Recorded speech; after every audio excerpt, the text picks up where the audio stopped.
Hello everyone, कैसे हैं आप लोग। आज हम बात करेंगे एक special topic that is unit and dimension.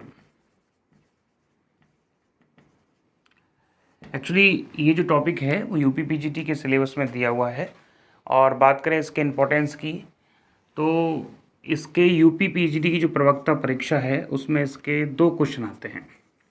ठीक है, एक क्वेश्चन 3.4 मार्क्स का है तो आप कैलकुलेट कर लीजिए 6.8 मार्क्स का आपका यूनिट एंड डायमेंशन से पूछा जाएगा। बात करें आरपीएससी और एनबीएस की तो उसमें एक क्वेश्चन पूछा जाता है और उनका जो भी मार्क्स डिस्ट्रीब्यूशन है उस हिसाब से नंबर मिलता है। लेकिन यूपी पीजीटी के लिए ये जो टॉपिक है ये इम्पोर्टेंट भी है।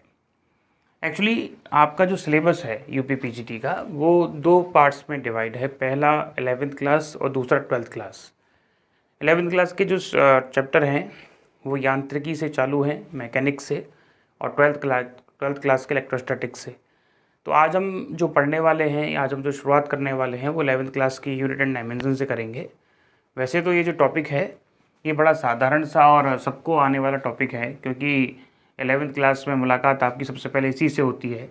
तो हो सकता है आज का लेक्चर में आपको थोड़ा सा बोरिंग लगे, बट हम कोशिश करेंगे कि जितने भी एग्ज़ाम में आए हुए क्वेश्चंस हैं हम इस बोर्ड पे करें और आपको इन्फॉर्मेशन दे पाएँ कि जितने भी टाइप इसकी बन रही हैं या जितने भी टाइप्स के क्वेश्चन एग्ज़ाम्स में पूछे जा रहे हैं हम आपको बता दें।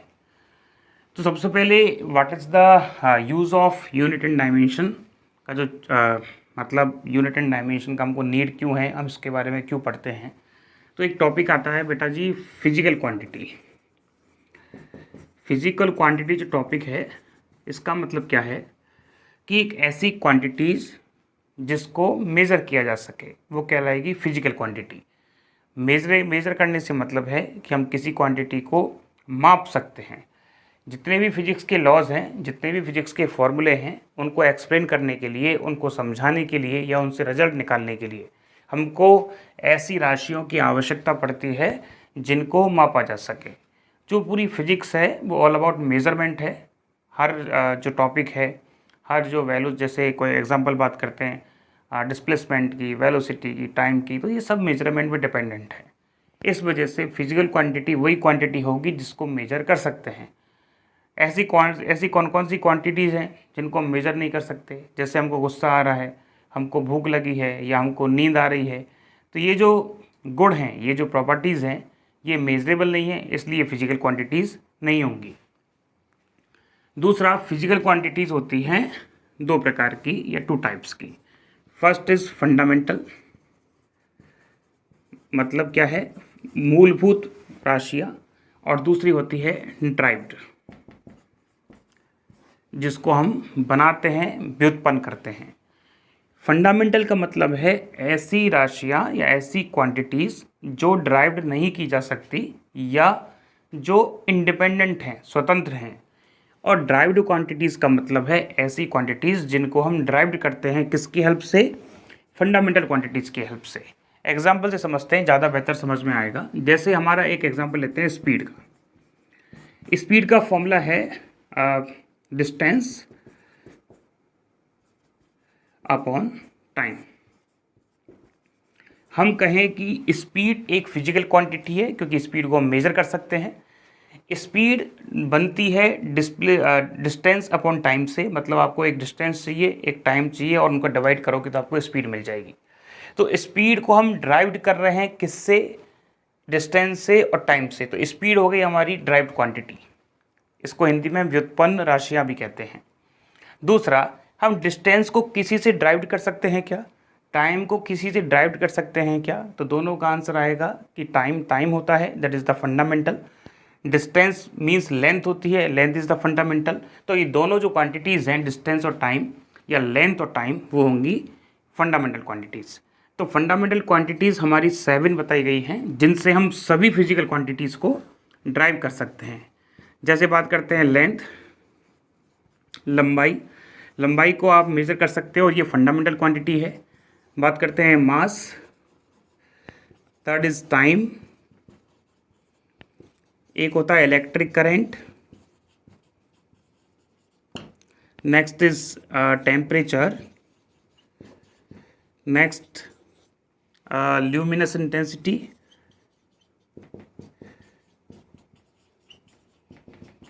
एंड लास्ट 7 आई थिंक आपको दिखाई दे रहा होगा, यहाँ लिख देते हैं। 7 is that amount of substance.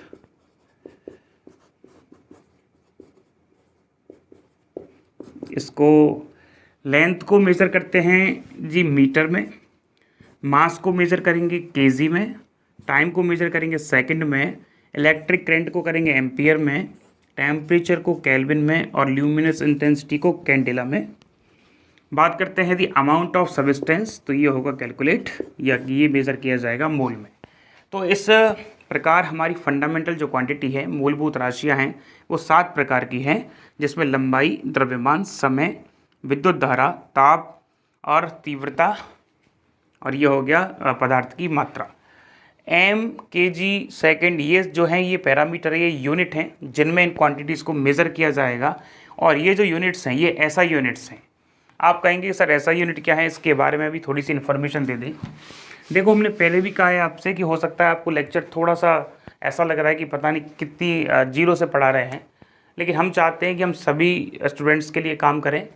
तो हो सकता है जीरो से शुरुआत कर रहे हैं, लेकिन कभी कभार हमें यदि फंडामेंटल नहीं पता होगा, हमें बेसिक नहीं पता होंगे, तो आगे हम बहुत अच्छे से काम नहीं कर सकते। इस वजह से हम कोशिश कर रहे हैं कि जितना हम समझा सकते हैं उतना समझाने की कोशिश कर रहे हैं। चलिए बात करते हैं सिस्टम्स की। तो हमारे पास फिजिकल क्वांटिटीज़ आ गई, मतलब ऐसी क्वांटिटीज़ आ गई जिनको मेज़र कर सकते हैं। अब प्रॉब्लम यह है कि मेज़र किस में करें, हमको मेज़र करने वाले सिस्टम चाहिए। तो हमने 3 प्रकार के सिस्टम देखे। First is FPS, foot pound second, मतलब आप लेंथ को मेज़र करोगे फुट में, पाउंड में मेज़र करोगे द्रव्यमान को, और टाइम को करोगे सेकंड में।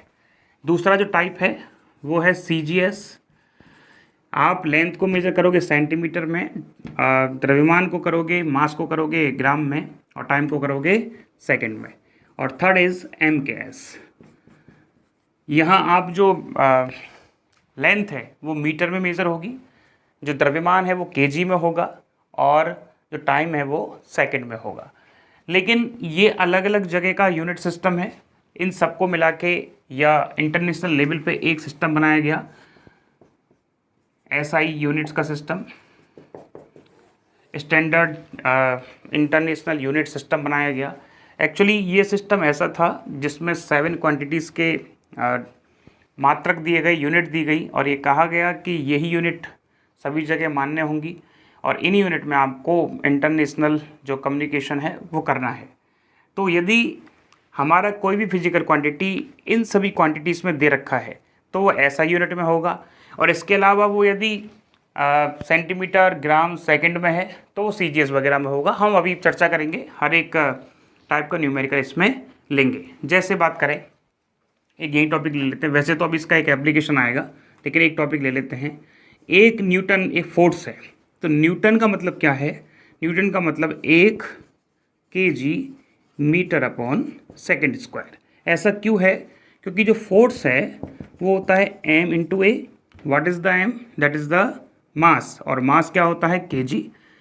ए क्या है? एक्सेलरेशन, तो इसको लिखेंगे dv अपॉन dt, और v क्या होता है? Displacement upon time, so that is the time. तो एक्सेलरेशन को लिखेंगे मीटर अपॉन सेकंड का स्क्वायर, तो मीटर अपॉन सेकंड का स्क्वायर। तो ये जो यूनिट है ये है SI यूनिट। आप यदि इसको CGS में बदलना चाहते हैं तो kg की जगह आपको ग्राम लाना पड़ेगा, मीटर की जगह सेंटीमीटर लाना होगा, और सेकंड की जगह सेकंड ही रहने देंगे। तो इस प्रकार के कुछ इंटरचेंज होंगे जिनको हम करवाएंगे।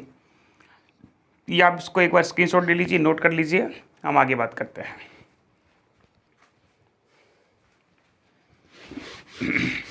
चलिए, अगला जो हमारा टॉपिक है वो है डायमेंशन के बारे में। इसके सभी की न्यूमेरिकल अभी करवाएंगे। पहले एक टॉपिक और समझ लेते हैं जो कि बहुत बहुत बहुत इंपॉर्टेंट है, जिससे क्वेश्चन 100% आता है। डायमेंशन कैलकुलेट करना। अब वो किसी भी प्रकार का आ सकता है, क्योंकि इस जो टॉपिक है यूनिट एंड डायमेंशन, इनमें 5 टाइप बन रही हैं, और हम उन सभी टाइप्स को कवर करवाने की कोशिश करेंगे। लेकिन 3 टाइप तो यूनिट एंड डायमेंशन की हैं, उसके एप्लीकेशन की हैं। तो आप समझिए what is the dimension, that is the very important topic. हाँ, तो हमारा टॉपिक है साहब डायमेंशन। एक्चुअली डायमेंशन को हिंदी में कहते हैं बिमा। और बिमा को और भी अच्छे से समझने की कोशिश करें, अदर वर्ड्स में कहें तो इसको कहेंगे पावर। और पावर किसी भी चीज़ की हो सकती है। जैसे एग्जाम्पल से समझते हैं पूरी सिचुएशन को। वही पुराना वाला एग्जाम्पल, स्पीड। स्पीड होता है लेंथ अपॉन टाइम, और हम टाइम का कैपिटल टी इस्तेमाल कर लेते हैं। एल भी सिंबल है लेंथ का, और टी जो सिंबल है वो है टाइम का। तो हम क्या कह रहे हैं कि स्पीड नाम की जो फिजिकल क्वांटिटी है जिसको हम बी से रिप्रेजेंट कर रहे हैं, उसमें एक फंडामेंटल क्वांटिटी लेंथ है और एक है टाइम। तो इसको इस तरह भी लिखा जा सकता है कि लेंथ कितनी बार आ रही है, एक बार है, और टाइम जो है उसको -1 भी लिखा जा सकता है। इसको और बेहतर तरीके से शो करने के लिए हम कहेंगे कि इसमें मास कितना है। जी मास नहीं है। लेंथ कितनी है, एक है। टाइम कितना है, -1। तो ये एक इन्फॉर्मेशन दे रहा है। इन्फॉर्मेशन क्या दे रहा है कि जो फिजिकल क्वांटिटी है आपकी स्पीड, उसमें 2 फंडामेंटल क्वांटिटीज शामिल हैं। पहली फंडामेंटल क्वांटिटीज है लेंथ, जिसकी पावर कितनी है 1, और पावर ही क्या कहलाती है, बिमा। तो हम क्या कहेंगे, लेंथ का डायमेंशन क्या है, आप कहेंगे 1। टाइम का डायमेंशन क्या है, आप कहेंगे -1। तो डेफिनेशन क्या है, किसी भी फिजिकल क्वांटिटीज़ को एक्सप्लेन करने के लिए फंडामेंटल क्वांटिटीज़ पर लगाई जाने वाली पावर क्या कहलाती है, डायमेंशन या बिमा। यदि इन फंडामेंटल क्वांटिटीज़ को एक ब्रैकेट में बंद कर दें तो ये तैयार हो जाएगा डायमेंशनल फॉर्मूला, और इसको इक्वेट कर दें फिजिकल क्वांटिटी के साथ तो ये कहलाएगा डायमेंशनल इक्वेशन। और भी चर्चा करते हैं। एक देखो छोटा सा क्वेश्चन है जो आरपीएससी फर्स्ट ग्रेड लेक्चरशिप में आया हुआ है, बड़ा साधारण सा है। आपको लगेगा सर ये क्वेश्चन भी आ सकता है क्या। What is the dimension of force. तो डायमेंशन कैलकुलेट करने के लिए आपको फिजिकल क्वांटिटी का फॉर्मूला पता होना बिल्कुल ज़रूरी है। यदि आपको फॉर्मूला नहीं पता होगा तो डायमेंशन कैलकुलेट करना मुश्किल हो जाएगा। तो हम फोर्स जानते हैं, वो होता है मास इनटू एक्सेलरेशन।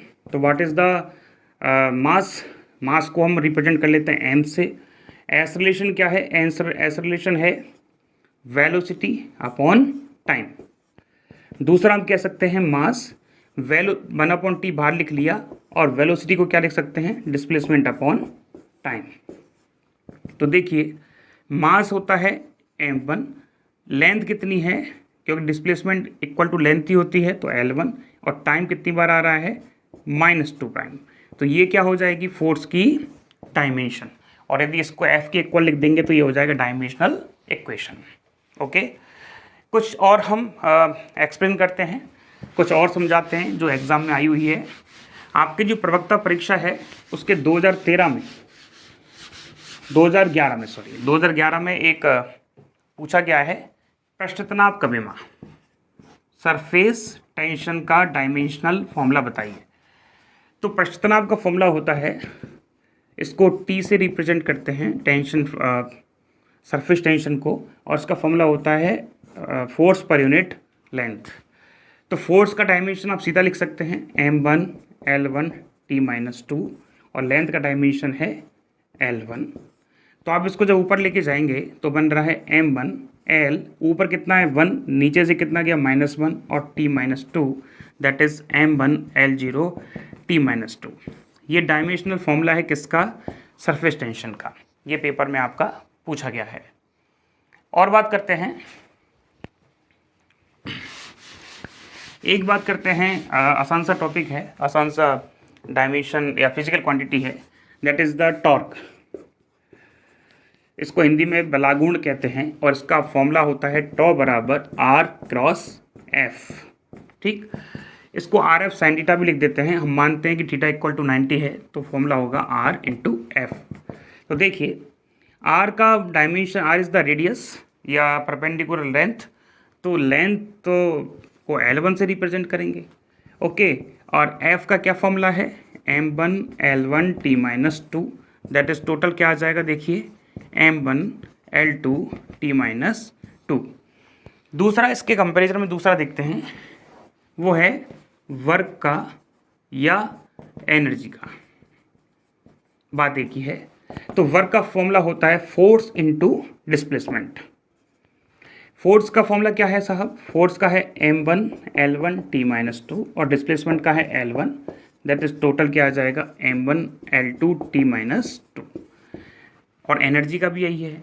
तो ध्यान रखना, क्वेश्चन जो पेपर में पूछा गया है वो ये है कि टॉर्क की डायमेंशन किसके इक्वल होती है, वर्क के या एनर्जी के। मतलब दोनों फिजिकल क्वांटिटी की डायमेंशन जो है वो सेम आती है। चलिए और बात करते हैं। एक जो क्वेश्चन है वो आपके यूपी पीजीटी के जो एग्ज़ाम पेपर बनाने वाले हैं या क्वेश्चन सेटर हैं उनको बड़ा पसंद है, उसको वो कई बार डालते हैं और पता नहीं इस बार आएगा कि नहीं आएगा। देखिए बात करते हैं, what is the dimension of Planck constant h, और इसके साथ वो एक और पूछते हैं, उसके बारे में बात करेंगे। तो वो प्लैंक कांस्टेंट का डायमेंशन उनको बड़ा पसंद है, तो आप निकालना सीख लीजिए। आप सब जानते हैं, एमएससी के स्टूडेंट हैं, E बराबर एच न्यू। तो हम बात करें यदि h का, तो h को सेपरेट करेंगे E अपॉन न्यू, और न्यू को कई लोग एफ से भी शो कर देते हैं क्योंकि ये फ्रिक्वेंसी है, तो यहाँ आप एफ भी लिख सकते हैं।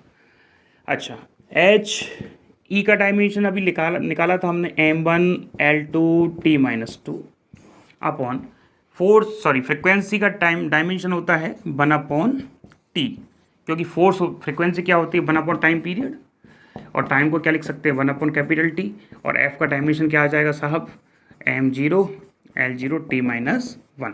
तो हम सीधा भी डायमेंशन लिख सकते हैं, वो लिखेंगे t-1। चलिए हाँ जी, m1l2 ये आ जाएगा, ऊपर जाएगा +1, तो क्या आ जाएगा -1। ये डायमेंशन किसका हो गया, प्लैंक कांस्टेंट का। अब देखिए एक और डायमेंशन लेते हैं इसी के कंपैरिजन में, वो है एंगुलर मोमेंटम, मतलब कोणीय संवेग। कोणीय संवेग जो है उसको रिप्रेजेंट कर देते हैं एल वेक्टर से, लेकिन एल वेक्टर यहाँ ठीक नहीं रहेगा, तो हम सीधा फॉर्मूला लिख देते हैं mvr। ठीक है, ये फॉर्मूला होता है किसका, एंगुलर मोमेंटम का। तो चलिए बात करते हैं इसका डायमेंशन। सबसे पहले मास, तो m1, ये क्या है लेंथ, तो l1t-1, और ये क्या है वापस लेंथ। टोटल मास बताइए जी, m1 है, टोटल लेंथ कितनी है l2 है, टोटल टाइम कितना है -1। तो अब देखिए प्लैंक कांस्टेंट की जो डायमेंशन है वो एंगुलर मोमेंटम के इक्वल है, और ये क्वेश्चन बहुत बार आपके एग्जाम में पूछा गया है, आने वाले कई सारे एग्जाम में ये पूछा गया है और यह पूछा जाएगा। तो आप ध्यान से समझ लीजिएगा, प्लैंक कांस्टेंट का जो डायमेंशन है वो किसके बराबर है, एंगुलर मोमेंटम के डायमेंशन के। चलिए एक क्वेश्चन लेते हैं जो आपके एग्ज़ाम में जो प्रवक्ता परीक्षा है उसमें 2010 में पूछा गया है। बड़ा आसान सा क्वेश्चन था, लेकिन थोड़ा सा उसको लेंथी और ट्रिकी बनाया हुआ है। तो क्वेश्चन आपका है, संवेग मतलब मोमेंटम मल्टीप्लाई बाई ऊर्जा मतलब energy upon I think force है बल, दैट इज़ द बल। उन्होंने पूछा है इसका डायमेंशन फॉर्मूला कैलकुलेट करो। तो इनडायरेक्टली वो आपसे कह रहा है कि आपको संवेग का मतलब मोमेंटम का, एनर्जी का और फोर्स का डायमेंशन पता होना चाहिए। तो मोड्स, अब फॉर्मूला लिख लेते हैं अपन लोग। मोमेंटम का फॉर्मूला होता है m इंटू वी। तो बात करें m मतलब m1, ये मास है तो हमने m1 लिखा।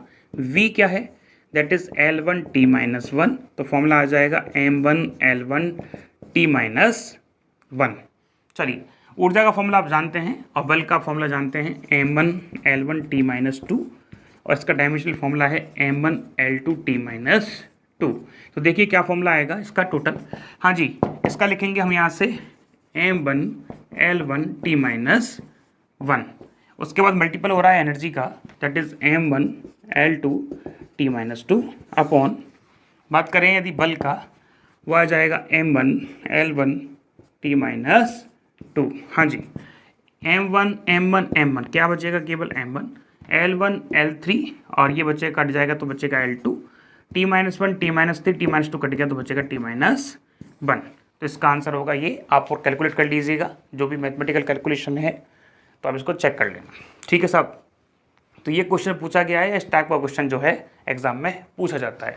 अभी हम और देखते हैं, एक क्वेश्चन जो है आपके पेपर में आया है यूपी पीसीएस की एग्ज़ाम परीक्षा में 2004। तो बड़ा आसान सा क्वेश्चन है, लेकिन थोड़ा सा सोचने वाला भी है। चलिए उस क्वेश्चन को दो तरीके से कर सकते हैं। जैसे उन्होंने पूछा था, what is the dimensional formula of impedance, और इसको जेड से रिप्रेजेंट करते हैं, और इम्पिडेंस का जो यूनिट है वो रेजिस्टेंस के बराबर भी होता है। तो हम चाहे इम्पिडेंस का डायमेंशन फॉर्मूला कैलकुलेट करें या रेजिस्टेंस का, बात एक ही है। तो इसका डायमेंशनल फॉर्मूला कैसे कैलकुलेट करेंगे, तो सबसे पहले एक ही बात दिमाग में आती है, ओम्स का नियम, Ohm's law, that is V बराबर आई आर, और आर क्या होता है वी अपॉन आई। यहाँ वी है पोटेंशियल डिफरेंस या potential, I is the current, current का हम जानते हैं एम्पियर होता है, लेकिन प्रॉब्लम आती है पोटेंशियल का कि डायमेंशन क्या लिखें। तो पोटेंशियल का फॉर्मूला आपको पता होना चाहिए, बी बराबर डब्ल्यू अपॉन क्यू, मतलब किसी एकांक आवेश को इनफाइनाइट से किसी विद्युत क्षेत्र के किसी बिंदु तक लाने में किया गया कार्य क्या कहलाता है, विभव। वापस बोल रहे हैं, इनफाइनाइट से किसी आवेश को इलेक्ट्रिक फील्ड के किसी पॉइंट तक लाने में जो किया गया कार्य है वो क्या कहलाएगा, विभव। तो चलिए बात करते हैं पोटेंशियल की। तो वर्क का फंक्शन हम जानते हैं formula, that is m1L2T-2। Okay, आवेश का मतलब क्या जानते हैं, I बराबर Q अपॉन टी, और Q क्या होता है I इंटू टी, इसका मतलब A1 और T1। What is the ampere का क्या है यूनिट, A1, और टी का क्या है T1। तो पोटेंशियल का क्या यूनिट आ गया साहब, M1, हाँ जी L2 और T-3, M1 और रह गया कुछ, M1 बचेगा, L2 है, T-3 है, और है एक A1। चलिए यहाँ देखिए, R का यूनिट निकालना चाहते हैं तो क्या लिखेंगे, V का फॉर्मूला क्या है साहब, M1 L2 T-3 और A1 अपॉन किसका डिवाइड लगाएंगे आप, I का, और I कितना है, I है A1। तो चलो क्या आ गया रेजिस्टेंस का फॉर्मूला, M1 L2 T-3 और A1 से A1 कैलकुलेट हो गया, तो ये फॉर्मूला है रेजिस्टेंस का। चलिए आप लिखिए, स्क्रीनशॉट लीजिए।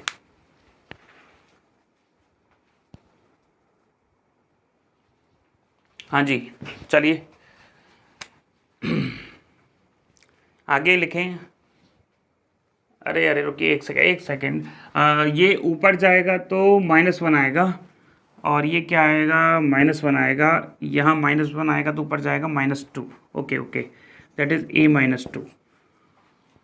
तभी कह रहे हैं कि हमको अच्छा सा नहीं लग रहा था फॉर्मूला, एक्चुअली -2 आएगा। ठीक है, तो ये रेजिस्टेंस का फॉर्मूला है और यह इम्पिडेंस का डायमेंशन है।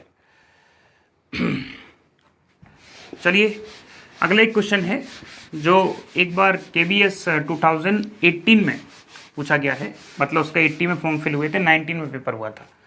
तो उसमें क्वेश्चन आया था, what is the dimension of inductor L। चलिए बात करते हैं, इसको हिंदी में कहते हैं प्रेरकत्व। ठीक है, अब मन में कई सारे फॉर्मूले आते हैं कि सर एक फॉर्मूला होता है फाई बराबर LI, मतलब जो फ्लक्स है वो L inductor multiply by current, तो यहाँ से निकाल सकते हैं। फिर प्रॉब्लम आएगा कि what is the dimension of phi. अब फाई क्या होता है formula, that is the V.A, मतलब चुंबकीय क्षेत्र और उसका एरिया। तो कॉम्प्लिकेशन में हम जाते जा रहे हैं, फिर हमको B का फॉर्मूला चाहिए, तो बेहतर होता है इसको एक अलग तरीके से निकाला जाता है। देखिए इस टाइप के क्वेश्चन बहुत पूछे जा रहे हैं आजकल, ये चलन में है, तो आप ध्यान से समझिएगा। आपसे L पूछे, आपसे कोई कैपेसिटर का पूछे C का, आपसे रेजिस्टेंस का पूछे, तो बड़ा साधारण सा तरीका है, आप एनर्जी को ध्यान रखें। W बराबर का एक फॉर्मूला पढ़ा होगा आपने, I स्क्वायर 1/2 LI²। ये होता है एनर्जी का फॉर्मूला किसकी टर्म में, इंडक्टर की टर्म में, या कहें तो ये मैग्नेटिक एनर्जी होती है, चुंबकीय ऊर्जा। तो बात करते हैं ये क्या है, वर्क है या एनर्जी है। तो वर्क का फॉर्मूला क्या होता है, M1L2 T-2। इसको इसमें बदलने का कारण है, एक्चुअली आप वर्क की जो डायमेंशन है उससे अच्छे से जानते हैं, उसको अच्छे से आपको पता है। करंट का डायमेंशन आपको पता है, तो आप L का कैलकुलेट कर सकते हैं। तो यहाँ से पहले सेपरेट कर लीजिए, L इक्वल टू क्या लिखेंगे, W/I², और 1/2 का कोई डायमेंशन नहीं होता, डायमेंशन लेस है, M0 L0 T0, इसलिए इसको हमने लिखा नहीं। तो W का डायमेंशन क्या है, वर्क का M1L2 T-2, एम्पियर का क्या है साहब, करंट का क्या है, एम्पियर 2 है तो 2 बार लिख दिया। और किसका डायमेंशन निकाल रहे हैं अपन लोग, L का, तो L का डायमेंशन क्या आ गया, M1L2 T-2 A-2। चलिए ये किसका डायमेंशन है, इंडक्टर का। बात करें एक और डायमेंशन की, what is the dimension of capacitance C. तो इसका एक दो फॉर्मूले हो सकते हैं। पहला आप पढ़ते हैं Q बराबर Q प्रपोर्शनल टू B और Q बराबर सी बी, तो यहाँ से आ जाएगा C बराबर Q अपॉन बी। ये एक तरीका हो सकता है कि आपको पोटेंशियल का डायमेंशन पता हो, आपको Q का डायमेंशन पता हो, तो आप निकाल सकते हैं। दूसरा तरीका है वही, हम जानते हैं एनर्जी बराबर हाफ CV² होती है, तो आप यहाँ से क्या कर सकते हैं, C को कैलकुलेट कर सकते हैं। तो C बराबर आ गया W अपॉन, नहीं ये थोड़ा कॉम्प्लिकेशन है, तो बेहतर ये होगा 1/2 Q² अपॉन C फॉर्मूला इस्तेमाल कर लें। तो C क्या है यहाँ पे, Q² अपॉन W। Q का फॉर्मूला क्या है, अभी बताया था, A1 T1, और 2 बार है तो 2 बार लिख दिया, अपॉन W क्या होता है, M1 L2 T-2। चलिए, तो C का डायमेंशन आ गया M-1 L-2, हाँ जी ये ऊपर जाएगा प्लस हो जाएगा T3, और ये बचेगा A2, सॉरी वो 2 आएगा और 2 और 2 4 हो जाएंगे, तो ये डायमेंशन आ जाएगा C का। तो कहने का मतलब आप कैलकुलेशन कर लेना, यदि आपसे L का डायमेंशन पूछा जाता है तो आप बताओगे W से, ज़्यादा अच्छा रहेगा, और W से ही हम किसका डायमेंशन बता सकते हैं, C का। यूँ तो वहाँ भी हम कैलकुलेट कर सकते हैं B बराबर W अपॉन Q। अरे देखिए यहाँ भी फॉर्मूला बन रहा है, हम अभी पढ़ के आए थे, पोटेंशियल होता है W अपॉन Q, तो वैल्यू रखोगे तो क्या आ रहा है, देखो वही आ रहा है Q² upon W C। Answer वही मैच कर गया है, तो आप किसी से भी कर सकते हैं।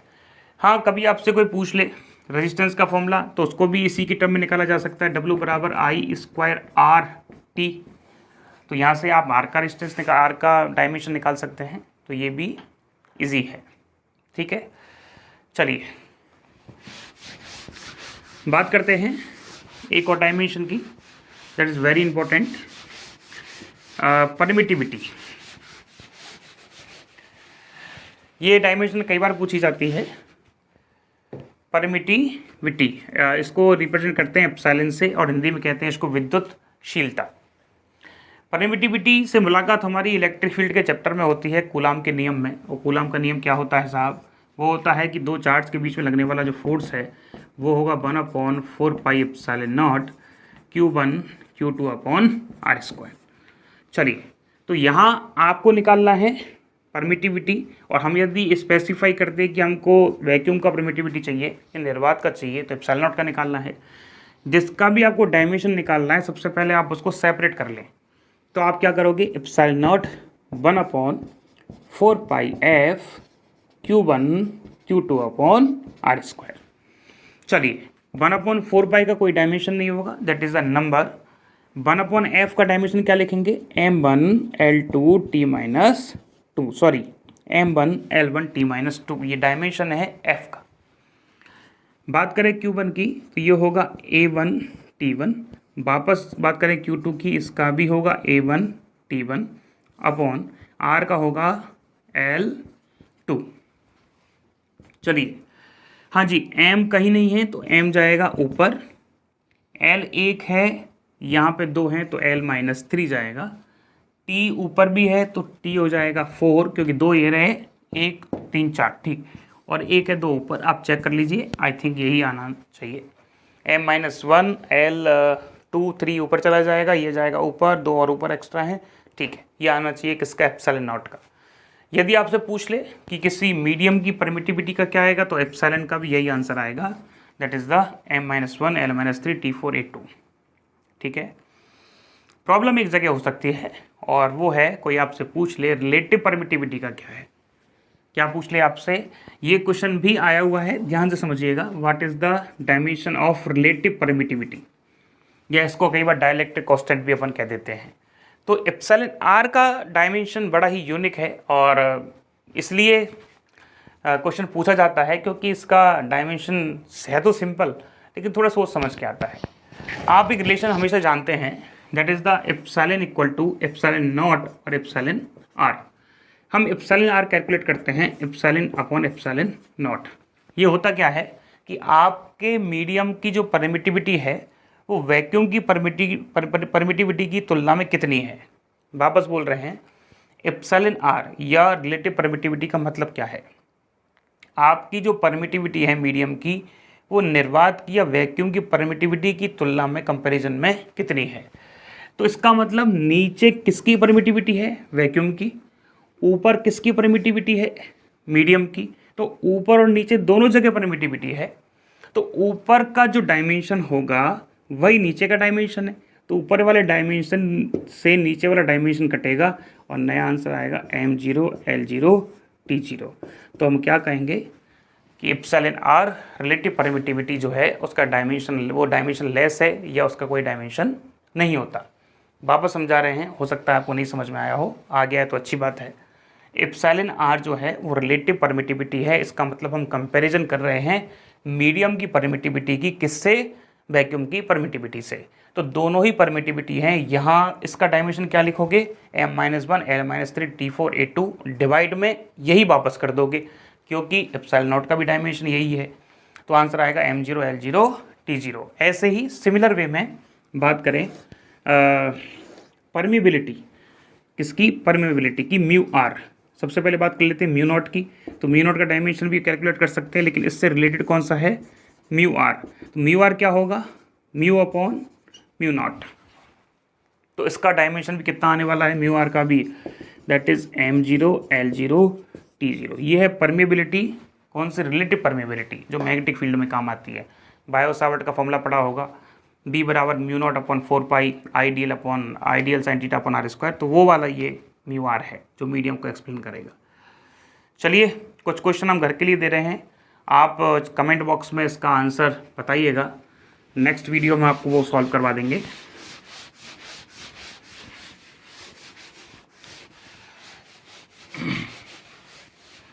कुछ क्वेश्चन आप बताइएगा, जैसे एक क्वेश्चन जो है आपके ही पेपर में पूछा गया है, प्रवक्ता परीक्षा में, एक इम्पल्स का डायमेंशन, इसको कहते हैं हिंदी में आवेग, एक इसका डायमेंशन पूछा गया है। ओके, एक डायमेंशन जो बहुत अच्छा है और फेमस है वो है विस्कोसिटी कांस्टेंट, श्यानता गुणांक नीटा का। आप इसका डायमेंशन भी कैलकुलेट करके बताएं। एक डायमेंशन कैलकुलेट करोगे आप पोटेंशियल ग्रेडियंट का,